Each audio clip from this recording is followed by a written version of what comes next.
ಏನು ಬೇಡಿಕೆ ಆಗಿತ್ತು ಅಂತ ಆ ಸಿನಿಮಾ ಟೈಮಲ್ಲಿ? ಬೇಡಿಕೆ ಏನಿಲ್ಲ, ಬೇಡಿಕೆ ಅನ್ನೋದು ಏನಿಲ್ಲ. ನಾವು ಪೇಮೆಂಟ್ ಫಿಲ್ ಮಾಡಿದ್ದು, ಅವರು ತೊಗೊಂಡ್ರು, ಕಂಪ್ಲೀಟ್ ಮಾಡಿದ್ರು, ಹೋದರು. ಮಾತುಗಳು ಬರುತ್ತೆ ಹೋಗುತ್ತೆ, ಏನು ಮಾಡೋಕ್ಕಾಗಲ್ಲ. ಅದೇ ಹೇಳ್ದಲ್ಲ ಅವಾಗಲೇ ನಾನು, ಅದನ್ನೆಲ್ಲ ಮತ್ತೆ ನಾವು ಜ್ಞಾಪಿಸ್ಕೋಬಾರ್ದು. ಅದು ಇದು ಕಾಲ ಅಲ್ಲ ಅಲ್ವಾ?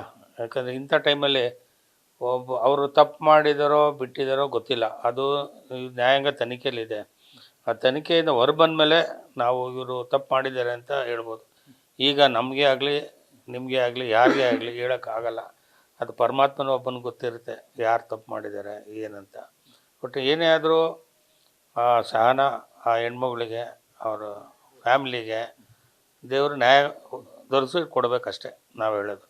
ಅವ್ರು ನ್ಯಾಯ ಸಿಗಬೇಕು ಅವ್ರಿಗೆ ಅಷ್ಟೇ. ಯಾರೇ ತಪ್ಪು ಮಾಡಿದ್ರು ಆ ಫ್ಯಾಮಿಲಿಗೆ ನ್ಯಾಯ ಸಿಗಬೇಕು ಅಂತ ನಮ್ಮ ಭಾವನೆ.